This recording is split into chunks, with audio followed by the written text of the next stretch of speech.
Eu consegui sair do lugar que eu estava, com as ajudas que eu recebi em volta de terapia, de psiquiatria, remédio, etc. Eu tinha a forma que tinha funcionado para mim, eu não poderia simplesmente replicar a mesma fórmula para ela. Mas o que restava a mim ia ser o máximo que eu pudesse ser presente. Então, com uma escutativa, entendendo que ela estava passando por um processo que dói, que é difícil, que muitas vezes a gente perde a esperança e acha que não tem para onde ir. E enxergar isso de perto me deixou primeiro com medo, porque eu não me sentia capaz de ajudar ela de alguma forma. Mas acho que foi isso, né? Acho que com o desenvolvimento do nosso relacionamento eu consegui ser pelo menos um colo para ela. Se ela precisasse de um colo, se um dia ela precisasse de um colo, eu queria que ela soubesse que eu estava lá para ela. Então eu acho que só essa forma de eu me demonstrar presente e disponível, eu acho que talvez tenha impactado o processo dela de uma forma positiva, né? Porque eu passei meu processo acho que a maior parte do meu tempo foi sozinho, né? Com meus cachorros, não tão sozinho assim, até porque eles me ajudavam bastante, me ajudam até hoje, mas faz falta ter alguém do lado. E eu entendi, eu acho que eu assimilei a falta que fazia ter alguém e me dispus a ser essa pessoa para ela. No Hospital Checkup, você pode ter seu atendimento na palma da mão. Então é só você pegar seu celular, você pode marcar a sua consulta e os seus exames. Além do atendimento humanizado de toda a equipe quando você chegar no hospital. Se você está pensando em fazer uma viagem internacional, Graco Viagens é a melhor opção. Você conversa com ele para saber se toda a documentação para você entrar no país, se você precisa de algo a mais. Então, sabe aquelas coisas pequenas que você fica preocupado e pode atrapalhar as suas férias? Graco Viagens, melhor opção.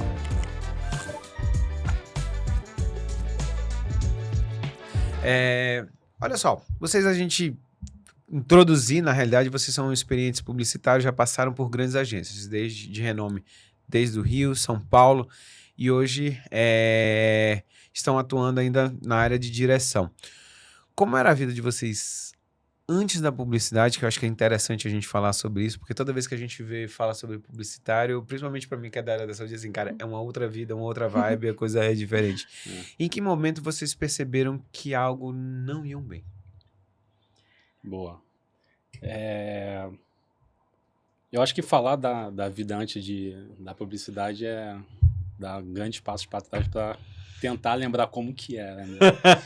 Porque a gente já trabalha na publicidade, tem um chão, né? Comecei a trabalhar, eu tô com 40, comecei a trabalhar na publicidade em 2006, 2005, 20 anos, 21. Então, já tô há bastante tempo nisso. E eu acho que a vida adulta, ela já te exige muitas coisas, né? E eu acho que em publicidade ela é ainda mais potencializada por conta de várias coisas do mercado publicitário que te exigem demais. Mas a vida antes era calma. A vida antes era uma pessoa normal. Era uma pessoa normal, uma pessoa que ia para a escola ou para a faculdade, que sempre gostou de ir para academia, sempre gostou de praticar atividades físicas, mas a minha lembrança é de uma vida mais tranquila. É que acho que a gente faz muito essa quebra, né, de quando a gente começa a atuar na publicidade, a gente conversa muito sobre isso, né, que a gente, durante a publicidade, começa a normalizar muitas coisas que a gente passa, né, no dia a dia. Acho que é você ficar até mais tarde no trabalho, você não ter final de semana porque precisa entregar algum projeto, ou você trabalhar feriados, ou você deixar de visitar a família porque você está imerso no trabalho. Então, assim, você basicamente respira o teu trabalho. E você acha isso normal. Então, quando a gente fala como é antes da publicidade, acho que é só que a gente conseguir administrar melhor o nosso horário sem pensar 24 horas em trabalho. A gente consegue sair para brincar com os amigos, a gente consegue ir para um cinema, consegue visitar a família em outra cidade. A gente não se preocupa como se nós fôssemos imprescindíveis para que aquele projeto X ou aquela campanha X estivesse no ar. Como se a gente só respirasse aquilo, né? Acho que é um pouco disso. Cinema, preocupado só com filme. Exato. Não é do tipo, putz, tem uma entrega pra fazer e estamos aqui, a gente devia estar produzindo. Eu não tô olhando meu telefone, eu não tô olhando meu relógio pra ver se alguém me mandou mensagem. Você vivia aquilo que você estava vivendo. Você estava brincando com teus amigos, você estava lá brincando com teus amigos. Você estava no cinema, eu estava assistindo cinema, estava preocupado com o que estava acontecendo na minha frente, não... Estavam no presente, né? Estavam no presente, exato. A gente não está sempre ali projetando o que está faltando, tá? Mas estamos fazendo um status mental. O que a gente deveria estar produzindo agora para chegar no que está faltando ali. Então, acho que a gente estava com a cabeça um pouco mais tranquila. Um pouco exatamente nisso, né? Presente. Não está preocupado com nada além dali. Ju, mas Quando foi que você percebeu que, cara, tá legal? E quando eu faço paralelo do publicitário, eu trago para mim, para medicina, porque, na realidade, quando o pessoal fala muito assim, cara, o médico ganha muito. Na realidade, o médico não ganha muito. O médico trabalha muito. É assim, é sexta, sábado, domingo. E tudo que você falou, cara, pra gente é a mesma coisa. Tá no cinema e tá com o celular, cara. Alguém vai ligar, um paciente, aconteceu alguma coisa. Mas, cara, quando foi que você observou? Que geralmente é a mulher que observa. Cara, não tá bom não, cara. Nego... João, tá bom não. Não tá rolando. Acho que não foi tão perceptível de primeira. Acho que eu percebi de forma mais clara quando o corpo começou a apitar. Porque o corpo, ele começa a dar sinais e a gente diz, não, tá tudo bem, é uma dorzinha de cabeça, é um estressezinho, é um pequeno ataque de ansiedade, tá tudo certo. E a gente vai passando por cima disso, né? De novo, acho que a gente normaliza muita coisa. Toma isso aqui que melhora. Toma um negocinho aqui que melhora, né? Só um comprimidinho, tá tudo certo. E a gente começa a se sobrecarregar mais pra justificar isso, como se qualquer próximo projeto ou qualquer próxima entrega fosse meio que dar conta desse excesso, né? Desse vazio quase que a gente começa a sentir. E o corpo começou a, de fato, travar. Às vezes a mão travava, a língua embolava. Eu tinha excesso de taquicardia, suava. Eu cheguei a ir pro hospital achando que estava tendo alguma coisa. E o médico falou, gata, você só precisa conversar com alguém. Então, acho que foi um momento que eu parei para olhar e disse... Ok, então como estou levando a minha vida? E por que eu estou sentindo isso que eu estou sentindo agora? Então, acho que foi muito a partir desse olhar que eu comecei a me olhar no espelho e me enxergar diferente. Dizer, do jeito que está sendo agora, não dá para ser. E eu acho que a gente vê que esse sinônimo de produtividade excessiva, não que ser produtivo não seja bom, mas eu acho que essa produtividade do jeito que a gente se cobrava, né? Porque acho que é uma coisa dos dois, mas como a gente se cobrava e como a gente vinha sendo cobrado, não estava sendo saudável, nem de um ponto de vista saudável em si, nem de saúde mental. Mas, João, você que estava do lado, você teve também dificuldade de observar isso na Ju, mas de repente é porque você também estava no mesmo rolo? A gente teve processos individuais, né? Acho que antes da gente ficar junto, eu passei pelo meu processo de depressão e etc, e ela passou pelo dela separado. E quando a gente se juntou, quando a gente de fato criou uma relação de dia a dia, e com o tempo, hoje em dia é mais fácil. Já começou a se tornar mais fácil identificar os sinais, não só em mim, mas também nela. Porque a gente é espelho muito um do outro, né? Então, ela travava a língua e eu engasgava com a comida. Então, eram episódios de ansiedade que eu não tinha clareza sobre o porquê estava acontecendo, mas aconteciam, e aconteciam com a Juju também. E eu acho que foi um momento onde mais a gente se conectou. Quando a gente começou a passar por processos individuais, mas também coletivos enquanto casal, acho que foi quando a gente começou a não só questionar mais como a gente estava vivendo a nossa vida de publicitários e correndo sempre atrás do próprio rabo, mas também foi um momento onde a gente começou a criar um canal de comunicação muito mais eficiente e mais claro. E mais ativa também, né? Uma escuta ativa. Então a gente... mais empatia, mais clareza.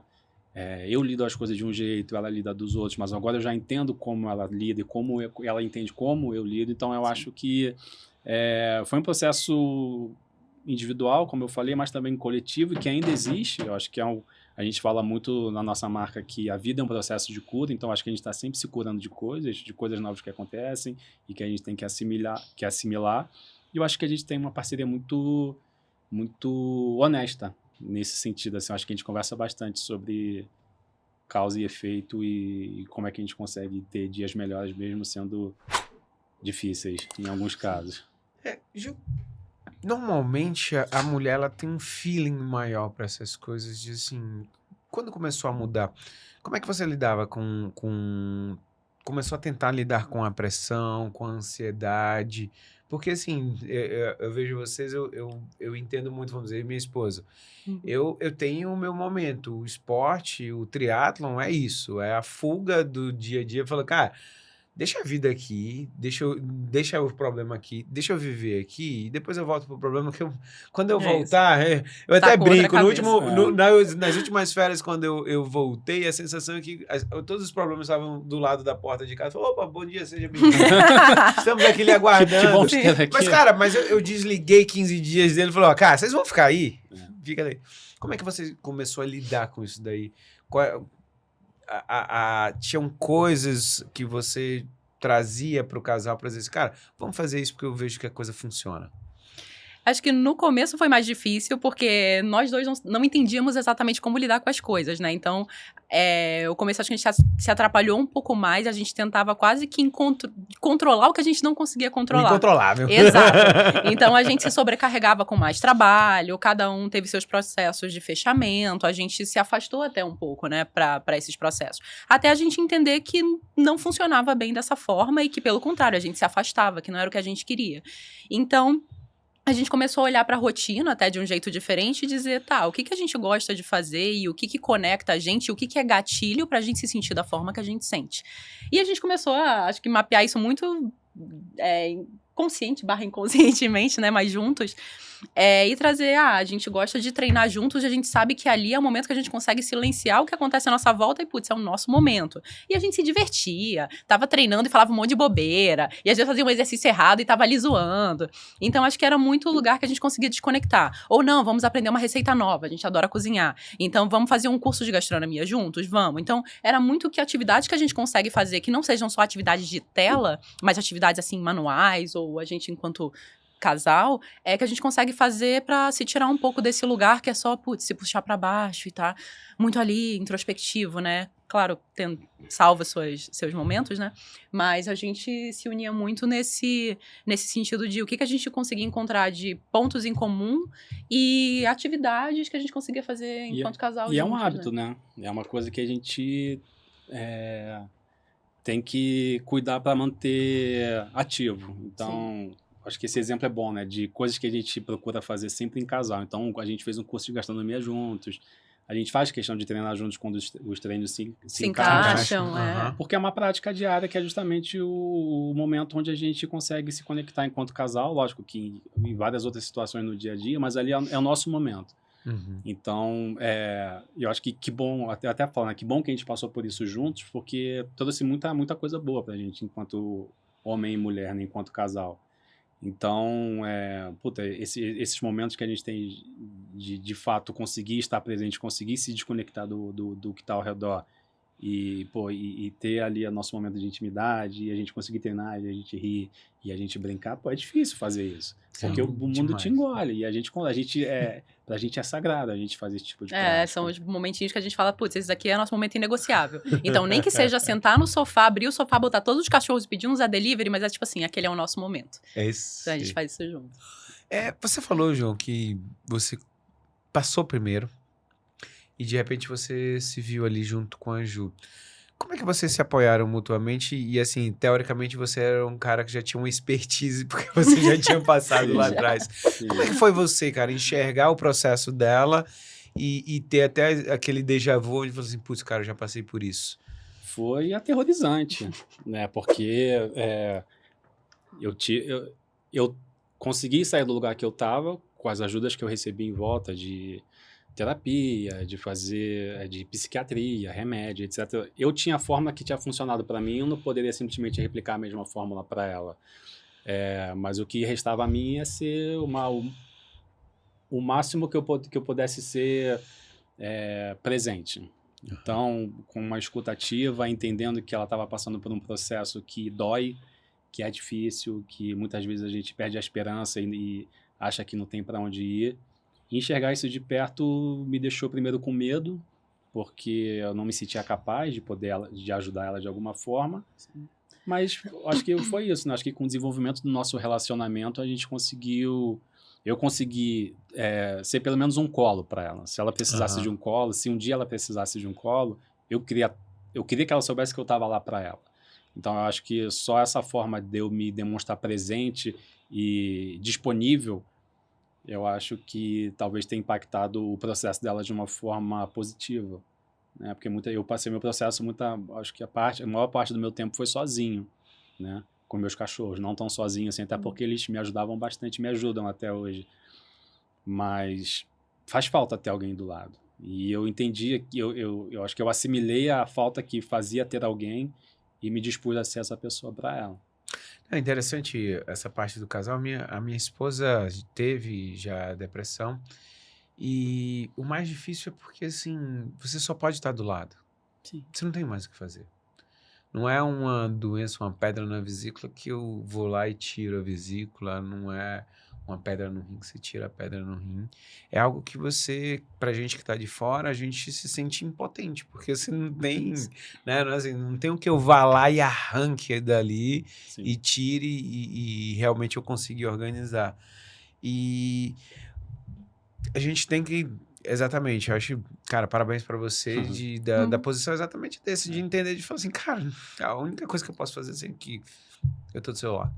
Exatamente. Se você olha precisar, aqui, eu tô aqui. Eu tô aqui. Eu respeito o teu espaço, Até eu porque o respeito o processo teu não é tempo. linear, né? A gente tem esses dias de melhora, mas às vezes ele não acontece de você estar bem em dias sequenciais. Às vezes você tá ruim por dias sequenciais. E é péssimo, porque você não escolhe se sentir dessa forma, né?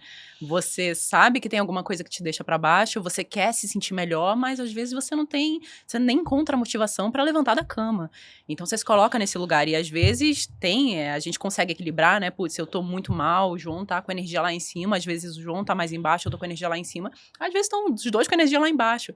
Então acho que é muito o jogo do casal e muito bom da gente ter essa abertura, porque acho que a gente se sente num canal aberto e seguro para compartilhar esse tipo de experiência, né? Acho que o mais importante é a gente se sentir seguro e aberto para isso, mas a gente se sente confortável em passar por isso juntos, sabendo que às vezes a gente não tá no nosso melhor dia, mas que a gente vai passar por isso, a gente já passou por isso outras vezes. Então a gente se dá forças para passar por esses dias que são mais difíceis, né? Agora, perguntar uma coisa para vocês, eu vi recentemente, eu gosto muito de assistir o Rossandro Klinge, não sei se vocês assistem, ele é psicólogo e também é espírita, e tava ele com a Ana Beatriz.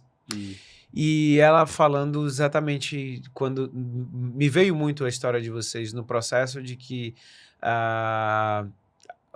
uma pessoa que teve o mesmo problema de vocês sentou e falou tudo que fez, lá, descreveu tudo, e aí um momento ela fala assim, beleza, e o que você fez?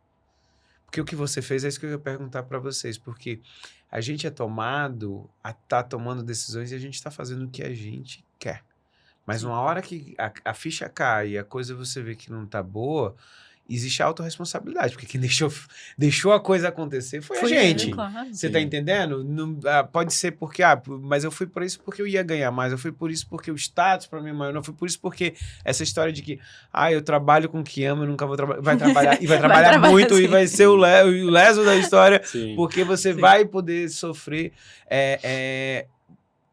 Existiu essa reflexão da autorresponsabilidade, assim, cara, quem me fez chegar aqui fui eu. Existiu. Teve esse momento? Existiu. Total, me explica aí como é que foi esse achar que no final sou eu. Acho que até pelo que a gente trabalha, né, e pelos passos que a gente foi galgando enquanto carreira, a gente brinca que, além do fato da gente normalizar muita coisa na publicidade, esses excessos que a gente passa, a gente começa a achar bonito a gente passar por isso. É como se a gente se orgulhasse, né? De viver muito ocupado, viver sobrecarregada. Tipo, eu não consigo passar o final de semana com a minha família porque eu tenho um super projeto pra entregar. Eu tenho que varar essa noite porque eu tenho um super projeto pra entregar. No fundo, você se sente orgulhoso. É tipo, não, eu tô super ocupada. E você quer se sentir assim. Então, no fim do dia, a gente procurou isso em algum momento. E acho que durante um tempo fez muito sentido, de fato, pra gente, né? Mas chega um momento que você começa a se questionar um pouco de, ok, mas para onde exatamente isso está levando a gente? O que a gente está deixando pelo caminho com isso, né? Então, acho que nós passamos por esse questionamento para a gente conseguir se alavancar a sair disso. E alivia, né? Você saber que você é o responsável pelo comportamento que você replicou durante tanto tempo. Claro, da gente olhar e saber que a gente você tem coloca participação. Um ideal na tua cabeça sobre o que você quer e você vai fazer o que precisar ser feito dentro dos teus valores morais. Você vai, tiver que ficar até tarde, eu vou ficar. Ninguém me obrigou a fazer isso. Ninguém me obrigou a ficar até tarde, nem me obrigou a trabalhar final de semana ou deixar de ir no aniversário de alguém da minha família ou uma pessoa querida porque eu tinha um super projeto. Isso foram decisões minhas. E saber disso e ter consciência de que eu sou o responsável por tudo que eu passei na minha vida, por tudo que eu disse sim, é difícil, É difícil porque você culpa todo mundo. É meu chefe, que é não sei o quê, é a empresa que eu trabalho, que é puxada demais, qualquer coisa que seja, menos a gente. E eu acho que ter a consciência de que a realidade que você criou, na verdade, foi uma coisa que você manifestou, que você pensou, que você executou, assusta, mas também alivia, porque você já entende que, cara, você é o responsável pelo teu destino, sabe? Se tá na minha mão, né? Eu posso... É quase que libertador, né? Isso, se de alguma forma fui eu que cheguei até aqui, então eu tenho o poder de tomar atitudes que moldem para que o amanhã seja diferente. Então, acho que é muito por esse caminho que a gente passa, né? De se olhar, se reconhecer e dizer, ok, mas eu também tenho parcela de culpa nisso. O que a gente vai fazer diferente para que o amanhã seja diferente? Aí eu vou perguntar já direto para você, Ju. Vou fazer um paralelo. Eu e minha esposa, eu falo assim, se você quiser o sincericídio da verdade de qualquer coisa, você pergunta pro seu cônjuge. E eu lembro que uma vez me fizeram o convite para ser diretor da faculdade de medicina, e aí você fica lisonjeado, eu ali com 40 anos. Só que a pessoa que me fez o convite foi a mesma pessoa que falou assim, converse com sua esposa. E o fato de que eu já sei o momento meio da minha esposa, a gente senta em casa, toma um vinho, senta, bota alguma coisa e fala assim, é hora de conversar. E aí toda vez que eu falava alguma coisa, ela era sincera para dizer assim para mim, isso que você te propuseram, ele vai te guiar no caminho que você quer ou ele vai ser algo que vai te tirar da rota? Aí eu falei assim, vai tirar da rota. Ela falou, então tá bom, então eu não preciso nem responder o que você tem que falar. Mas a minha pergunta para você é o seguinte, quando foi que você começou, como é que foi e quando foi que você começou a dizer não para alguém dizer assim, cara, é um mega projeto e você olhar e falar assim, não. Pois, vou te falar que foi um movimento relativamente recente, se eu paro pra pensar quanto tempo eu trabalho, né, com publicidade especificamente. Acho que talvez de uns 3, 4 anos pra cá, acho que foi muito o momento que eu quebrei, assim, fisicamente, né, mentalmente, que eu precisei me olhar diferente e eu comecei a perceber que não dava pra dizer amém pra tudo. Ah, Juliana, você consegue esse projeto? Consigo. Você consegue fazer esse cronograma? Consigo. Você consegue em tal gravação? Consigo. Eu conseguia tudo. E conseguia fazer tudo lindamente como tinha que fazer. E eu comecei a ver, cara, o que de fato eu preciso estar presente? Porque isso daqui dá pra mandar outra pessoa, isso daqui dá pra que eu participe, mas de um jeito diferente, menos ativo, dá pra plugar outra pessoa nesse projeto, ou às vezes a urgência que te colocam não é exatamente tão urgente, então eu comecei a repriorizar as coisas. E acho que a partir desse momento eu olhava, e não só em publicidade, que a gente tá falando muito de trabalho, mas acho que até dentro da vida pessoal, dizer, putz, esse convite aqui, eu me questionava antes e me questionava de uma forma sincera, porque eu acho que o corpo, ele responde antes da cabeça, né? Assim, o corpo fisicamente. Então, tipo, esse convite, assim, que eu recebi, eu quero realmente ir pra esse, sei lá, chá de bebê, eu quero ir pra esse bar. Ah, é super importante, é de uma amiga minha, com certeza eu vou. Mas eu quero... Não. Pronto, não vou. Ai, o que eu tô sentindo? Ai, sei lá, meu estômago travou, o coração tá palpitando. Ai, não sei, eu vou ter que me arrumar. Não tô afim. Sim, não, acabou. E eu não pensava muito sobre isso. Acho que eu sempre tentei racionalizar muito as decisões que eu tomava. Então, era muito no sentido de, cara, quero. Não quero e tá tudo bem. Próximo. Então, de pouco tempo pra cá, né? João, mas a minha pergunta pra ti é assim, pegando o gancho dela, o dizer ou não, você começou a dizer ou não, mas como é que foi a reação das pessoas, porque assim, existe o que a gente quer, tá? Claro. E eu passo muito por isso, porque quando eu tiro um dia, uma tarde, que seja na semana, porque eu vou fazer o que eu quero, na hora que eu quero, do jeito que eu quero, vem sempre, às vezes, um pensamento, uma sensação de culpa, de que, tipo, cara, o mundo tá rodando e eu tô nem aí pro que rola lá fora, porque eu tô no meu mundinho, porque é meu e eu quero. Sim. Como é que foi pra você, na sua cabeça? E eu falo muito porque até nós homens, a gente acaba se cobrando mais. De escutar o barulho de fora e dizer assim, pô, João, mas você não vai? Pô, João, mas, cara, sei lá, você tá virando vagabundo, pô, João, você não dá conta não, cara. Você não é mais o mesmo. Compadre, pô, você não era mais o mesmo, já foi melhor. Como é que foi pra você, cara? Um processo. Eu acho que é um processo, né? Eu acho que muitos sims que eu dei na minha vida sempre foram pensando em atingir a expectativa, cumprir a expectativa de alguém e não a minha, né? Então, o exemplo da Juju é clássico, né? A gente que gosta bastante de ficar em casa, tem um evento social X pra gente ir, vamos? Ela assim, não, vamos, porque, por causa disso, porque a pessoa vai ficar chateada se a gente não for, e etc e tal. E eu acho que dizer o não, independente do que seja, mas você escolher as coisas que você quer fazer, escolher quais vão ser as suas fadigas durante o dia, durante a tua vida, tem um preço. Tem. E o preço é você ficar martelando na tua cabeça o que as pessoas vão achar de você. Pô, João, vamos sair final de semana? Pô, não consigo. Final de semana eu quero ficar em casa, eu vou treinar no domingo, vou correr, tô me preparando. Ih, mas você já não é mais o mesmo. Porque antigamente o João de antes gostava de tomar umas com a gente e tal. E eu acho que é um processo natural, assim, eu acho que vem com a maturidade e vem com o processo que a gente passou, de você simplesmente passar a se valorizar mais. E ainda mais a gente que nos nossos momentos que são bastante nossos, eu quero os meus momentos pra mim também. E às vezes eu não preciso ter uma justificativa, é só, pô, não tô a fim de ir. E doa quem doer. Eu acho que tem uma etiqueta que a gente tem que seguir, até mesmo porque tem amizades que são longas, que se machucam com facilidade. Acho que a gente escolhe nossas piores, batalhas. né, Essas são as piores. Mas é uma coisa minha, assim. Foi uma conquista e eu ainda tenho o pensamento de o que será que as pessoas estão achando e talvez eles fiquem durante um tempo, mas eu aprendi a lidar com eles e a silenciar e falar assim, beleza, eu não vou de qualquer forma porque eu não quero ir, porque eu tô com preguiça, porque eu tenho coisa mais interessante para fazer aqui em casa, porque eu quero ficar com os meus cachorros, porque eu quero ficar com a Juju, porque eu quero jogar videogame. Hoje eu vou jogar videogame e não vou sair para nenhum evento social, eu quero ficar em casa. Então são decisões que eu tomo, que eu tenho mais tranquilidade. Acho que de alguma forma eu ainda estou aprendendo a lidar com essas expectativas que não são atendidas, mas que não são as minhas. Você sabe uma coisa interessante? Eu sou baiano e sempre fui muito de festa, de farra, de tudo. E minha esposa sempre foi uma pessoa muito caseira. Quando eu casei, a briga era muito grande, porque assim, cara, se vocês me ligassem sexta-feira, vamos fazer não sei o quê, cara, 8 horas da noite, eu falei, bora! Partiu, pô! Partiu, e aí com a minha mulher falou certeza. assim, não vou.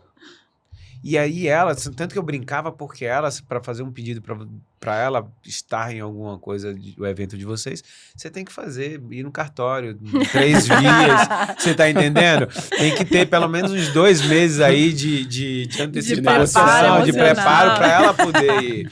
E aí a gente foi ver, exatamente, ela tem um transtorno de personalidade de toque, aonde ela é assim. Só que é interessante, outro dia eu tava conversando com meus pais exatamente por causa disso. Depois da gente estar 26 anos junto, cara, hoje em dia eu acho um barato que a pessoa me liga. Sabe aquele não gostoso? Sempre. E eu já aprendi que quando você explica muito é porque você tá querendo dar desculpa. Você quer se enrolar, você se enrola. Eu falo assim, não. E você espera. Muito tempo, as pessoas começam a querer te perguntar e depois de um tempo as pessoas param, as pessoas entendem que o seu não, eu não preciso te explicar. É definitivo. É definitivo. Tipo, não, é só não. É só um não. Ô, Ju, e onde que entrou o processo? Como é que surgiu e vocês transformarem a vivência pessoal em uma marca? A gente já vinha conversando muito sobre isso, eu e o João sempre permeamos muito assim pelo universo de moda, acho que até mais o João já teve marca de roupa e tudo, e a gente já vinha com uma vontade de ter um negócio próprio. Então a gente passou por algumas discussões, assim, mais ou menos como que poderia ser, o que seria. Não tivemos nenhuma dúvida do que a gente queria enquanto marca de roupa especificamente, a gente tinha muita vontade, já tínhamos esboçado algumas ideias antes, assim, individualmente, né, não como casal. E a gente pensou, cara, mas a gente não quer uma coisa que seja só esteticamente bonita ou só que fale sobre performance. Acho que muitas marcas fazem isso de um jeito muito bonito hoje. Gostaríamos de trazer algo que fosse mais propositivo e talvez até mais alinhado com o que a gente passou enquanto experiência, porque o que a gente passou como experiência, não só individual, mas como casal, é muito forte e é a nossa história. A gente quer trazer isso para, de alguma forma, até talvez tocar outras pessoas que também passam por isso.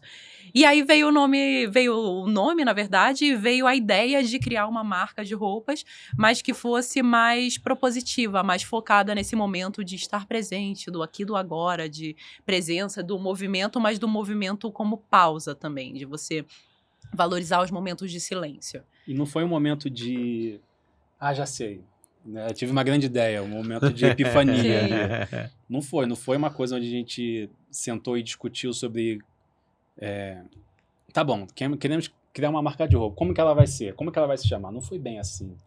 Foi mais passamos por um processo, o que tiramos de lição desse processo, entendemos que outras pessoas passam por situações semelhantes.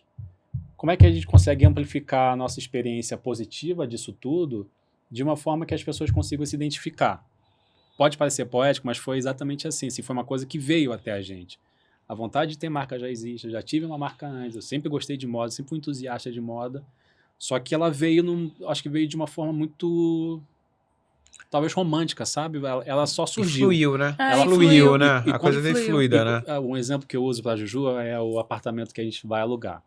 Uma situação você procura e você gosta de alguns, gosta de outros você não gosta, mas tem aquele que quando você bate o olho você fala assim, pode fechar. Eu quero agora esse aqui, vamos fechar. E você não sabe explicar, né? Não sabe, tá dentro do orçamento, pô, esse, adorei. E às vezes o outro era maior, o outro era mais bem localizado, mas tem aquele que você bate o olho assim, puta, é esse. E eu acho que a cura foi justamente isso. Acho que quando a cura chegou até a gente, acho que a gente se encontrou, a gente estava buscando o sentido para a marca. Quando ela chegou até a gente falou assim, é isso, próximo passo. E o cura? Por quê? Cura, acho que foi uma coisa que também veio muito simples. A gente passou por algumas discussões de nome, mas acho que cura, até inconscientemente, era meio o que a gente estava buscando, né? E não, obviamente, uma cura imediata, aquela cura que vem na hora, mas acho que muito a cura pelo cotidiano, né? A cura que acontece na rotina. E é aquela cura que dói, né? Ela não acontece assim de forma rápida. É aquele trabalho de formiguinha que acontece no dia a dia. E acho que cura diz muito sobre o cuidado que você tem. Então, o cuidado com as coisas que você pensa, o cuidado com as coisas que você fala, o cuidado com as coisas que você veste, o cuidado como você trata as pessoas. Então, acho que era um nome que era muito alinhado ao que a gente pensava enquanto propósito de marca. Então, de novo... Não foram grandes rodadas de nome. Não foram grandes rodadas de Não foi brainstorm, não, de... Não foi. Vai, corta, vê. Não, acho que não vamos passou lá. Não passou da primeira folha. Não passou da primeira folha. Quando a gente chegou cura, assim, cura, é isso. Cura é um nome curto, bonito. Ainda passamos por algumas variações, né? Que a gente botava você na frente, era um Secura. Aí a gente foi apresentar para nossos pais, e nossos pais, é Cocura, é Secura. Aí a gente falou, isso não vai dar certo.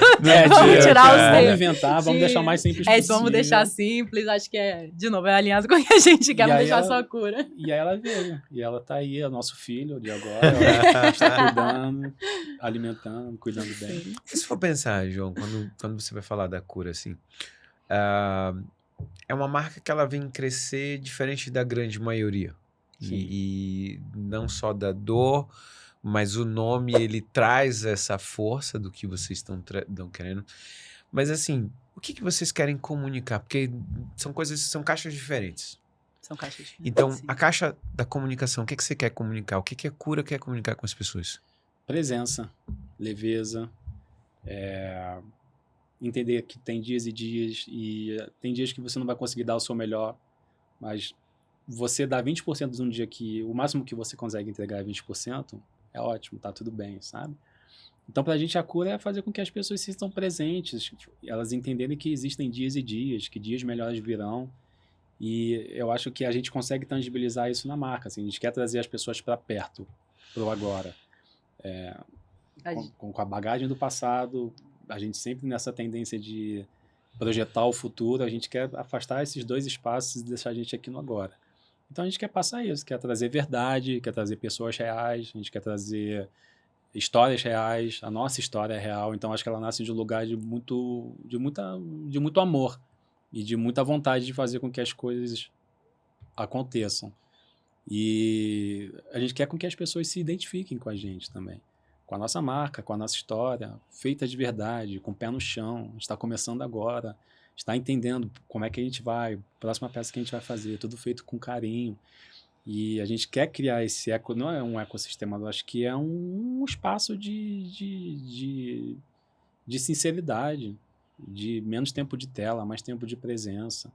A gente é bombardeado, várias coisas para fazer ao mesmo tempo. Os conteúdos tem que ter 30 segundos, 1 minuto e meio. Aí você abre a tela, depois você mexe no telefone, depois você mexe na televisão, depois pede uma comida, depois pede não sei o quê. E aí a gente tá fazendo várias coisas ao mesmo tempo. Acho que é justamente o momento onde você respira um pouquinho, você deixa as coisas irem e você tá aqui, presente. E eu acho que a cura é isso. E acho que tem uma coisa muito legal que a gente fala no nosso manifesto, que a gente espera muito que a cura, ela seja uma marca que quando as pessoas vistam, elas se sintam empoderadas o suficiente para dizer, a gente fala exatamente isso, não é só mais um treino, sou eu presente comigo. Então, é exatamente isso que a gente quer passar, a gente quer que as pessoas resgatem nelas esse momento de presença, que elas entendam que o movimento, ele é super importante, mas que a pausa também é importante, que tá tudo bem você desacelerar. Na verdade, é muito importante você desacelerar. Sim. Eu vi uma história, eu achei interessante, isso me marcou muito, que é exatamente isso, falando sobre o céu, o inferno, Deus e falando sobre como você estragar uma população, uma vida, uma geração.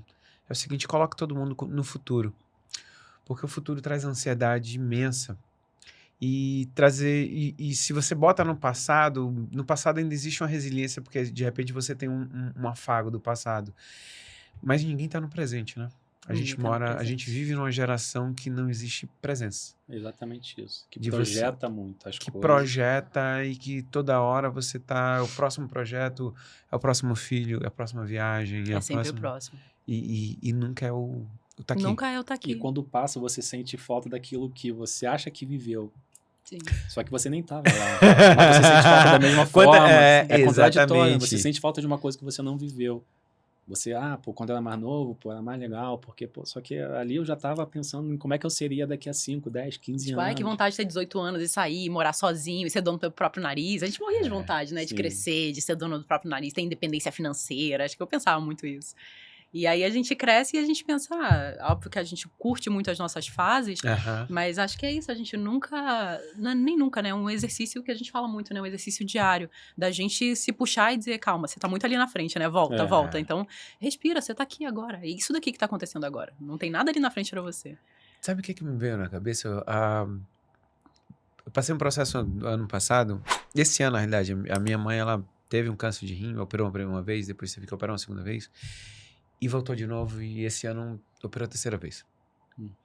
E aí a gente foi agora pra Europa, e no final do ano passado eu tava em Salvador com ela, e eu olhava pra ela, eu via que ela distanciava da família, e eu sabendo o que tava passando na cabeça dela, e até eu naquele momento estava duvidando do que ia acontecer, se ia estar...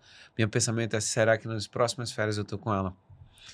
Tendo dito isso, a gente viajou, e aí minha mãe tava numa história de que ela queria conhecer a Alemanha de todo jeito, a gente alugou uma van, só que era o casamento da minha irmã, então eu passei uns 7 dias dirigindo, que eu não aguentava mais, e no dia do casamento, no outro dia, era o único dia do gap que a gente poderia ir. E, cara, eu fui com tanta má vontade dirigindo, sabe, cansado, aquela coisa toda, e a gente chegou uma cidadezinha chamada Düsseldorf, cara, trânsito ruim. E eu já resmungando e fui estacionar, eu parei, porque tudo pequenininho lá nas cidades pequenas, né, pra estacionar, eu parei, mandei todo mundo sair da van, e aí eu estacionei, eu parei e fiquei pensando assim, eu não pedi no final do ano que ela estivesse viva, por que eu tô reclamando da vida? Por que você não vive o presente? Você tá aqui. E, cara, engraçado, e a sensação que alguém conversou comigo, conversei com Deus, eu falei assim, você não me pediu? Eu não fiz o que você queria? E aí, toda hora você tá pensando em outras coisas. E eu falei assim, cara, eu decidi ser feliz. E naquele dia eu saí do carro e falei assim, o que você quer?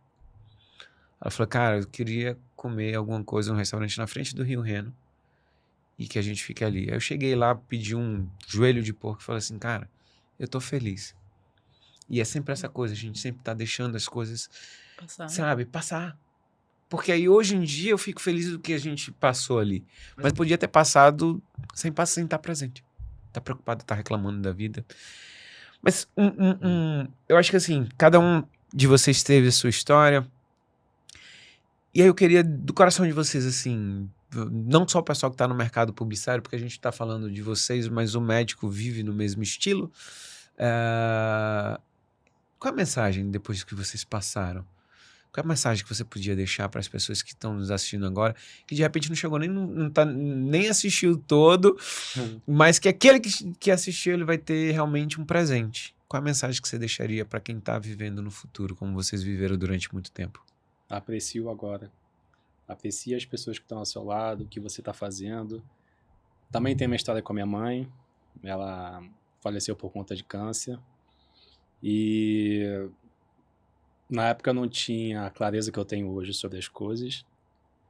Então, aproveite a vida do seu jeito e esteja presente, porque o tempo não volta e o tempo também não vai sair de lá da frente para aqui para trás. Então tá aqui agora, aqui com vocês, conversando, com a nossa marca ganhando forma, né? E ver isso aqui no nosso peito, também o presente que a gente te deu, me faz deixar como mensagem: aprecie o presente, porque ele é inegociável. E às vezes você só vai perceber isso quando ele passou. E lembrar de respirar. A gente se atropela pela vida, a gente se coloca cobranças que às vezes nem os outros estão colocando, é a gente colocando em cima da gente. Mas é lembrar da gente se devolver pra gente também, né? A gente se deixa aí muito fácil. É fácil a gente se perder. Então acho que é um trabalho de formiguinha, é um trabalho diário. Da gente lembrar de voltar pra gente também. Você falou isso, eu lembrei de uma música do Pearl Jam que é Just Breathe. Só isso. É isso. Só respira. Só respira. E é o que a yoga traz pra gente também. Sim. Só respira. Tá tudo errado, só respira. É isso. E a gente faz muito isso, A gente faz muito 3 isso, vezes, sempre. Tá confusa, tá nervosa, tá ansiosa, tá super ansiosa pra fazer aqui. No elevador eu falei... Vamos respirar 3 vezes, vamos subir respirando. Respira 3 vezes. Deixa aí. Você tá exatamente onde você deveria estar. Vamos lá, vamos falar sobre a nossa verdade, vamos ser presente. E aqui é isso. Turma, acabando aqui o Jab Podcast, eu acho que manda pra pessoa que você gosta e que você já entendeu que ela não vive no presente.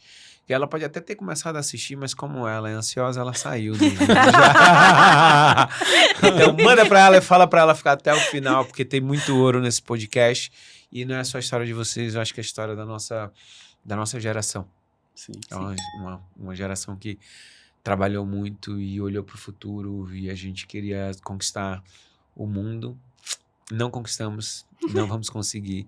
E aí agora a gente é muito feliz com o que a gente tem, que é pouco, mas pra gente é muito. É isso. Um grande beijo, até o próximo Jeff Podcast.